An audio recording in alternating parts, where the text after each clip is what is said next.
Very interesting for our planet because right now an asteroid bigger than the MCG is heading towards us at 13 kilometres a second.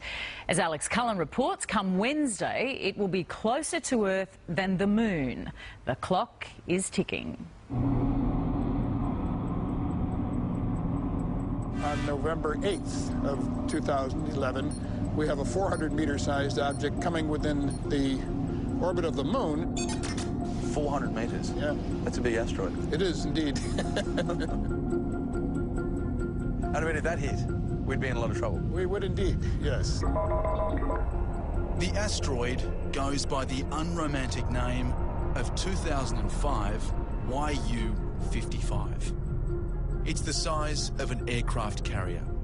And on Wednesday, it will pass between the Earth and Moon. There's no reason to panic. Here's what the impact of an asteroid a fraction of that size, just 50 metres in diameter, did 50,000 years ago. It's big, but this is the result of only a small asteroid impact. It hit travelling at almost 42,000 kilometres an hour and left this crater about 1.5 km wide. Now, out here in the Arizona desert, it didn't do much damage, but just imagine what it would have done to a big city. What if one of these was to hit a city, for instance? It'd be lights out.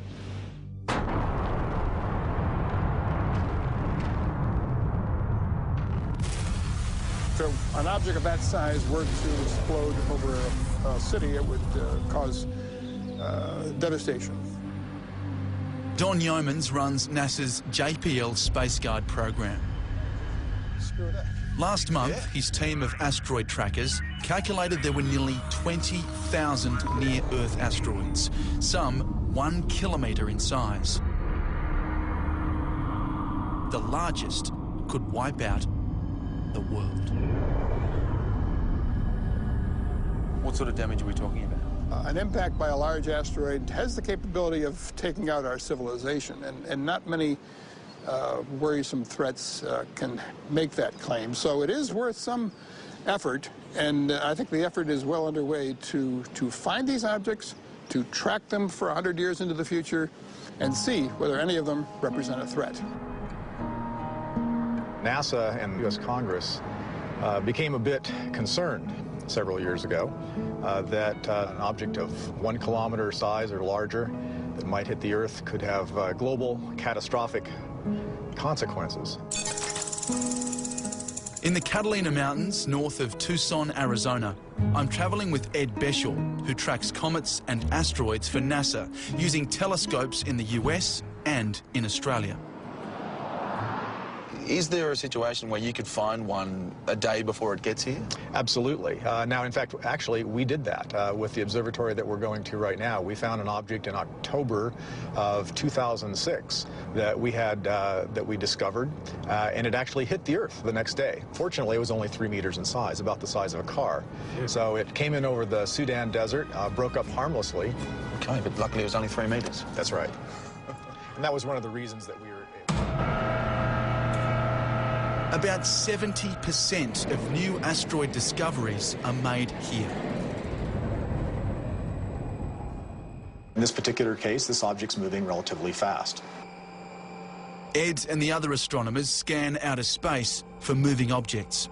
Every night we turn in about 6,000 observations of asteroids. About 10 or 12 of them on a good night are near-Earth objects, and about 3 or 4 a week are what we call potentially hazardous asteroids. Asteroids that get close enough to the Earth that we have to maintain a watch over them.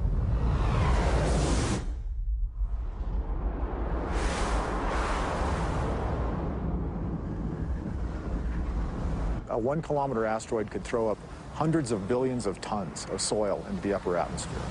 That would effectively shade the Earth and change the climate, and it would make it very difficult to grow food. Should we be concerned? We should be cautious, but like anything else, we should take prudent measures to try and eliminate as much of the risk as we can. 65 million years ago, in the age of the dinosaurs, an asteroid about the size of Sydney Harbour crashed into Central America.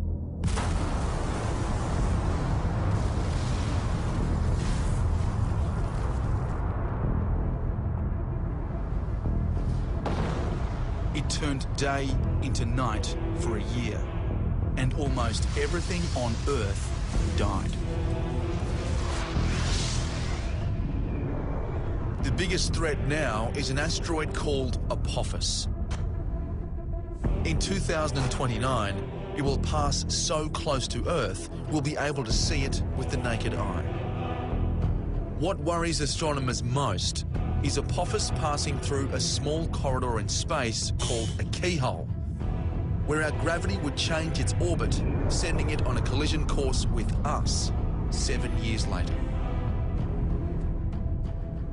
It really would be truly catastrophic if an object the size of Apophis hit. It would be disaster for millions of people.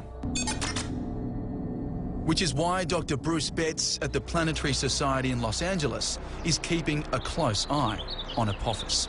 So what are the chances of a big one hitting the Earth? The chances of a big one hitting the Earth are 100%. The key question is time frame.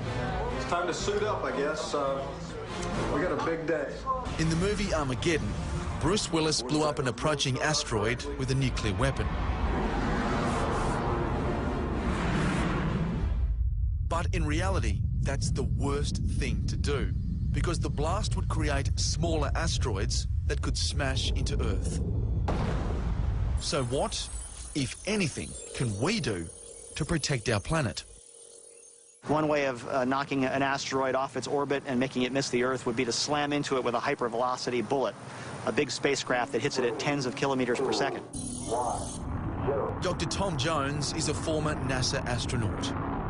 He fears nowhere near enough is being done to prepare for a doomsday asteroid. So we should have a book on the shelf that tells us the procedures for deciding when to deflect an asteroid, how it's going to be done, how much it costs, what kind of spacecraft has to be built. And then the world can then pull that plan off the shelf when it's necessary. Whose problem is this? Well, it is everyone's problem. It's a global threat, because when we're confronted by a future asteroid impact, which is a certainty, the process of deflecting that asteroid and moving it off its target, let's say it's Sydney, Australia, would be to drag it and its aim point across the globe until you miss the Earth entirely. And as you move that aim point, it's going to cross other major cities and regions and countries of the world, so it becomes everyone's concern. The clearest reminder of that danger is the imminent arrival of 2005 YU55 on Wednesday. Scientists around the world will be keenly watching this close encounter. Then, all they have to do is learn to talk to each other. The future of the Earth may one day depend on it. So who's responsible for deflecting an asteroid? Well, if we do find an object that's on an Earth-threatening trajectory, then we have to ask the question, who do you call? Would the U.S. be in charge? I don't know. Would the European Space Agency be in charge? Would the Russian Space Agency be in charge? So we don't know who's in charge? Not yet. We're working on it.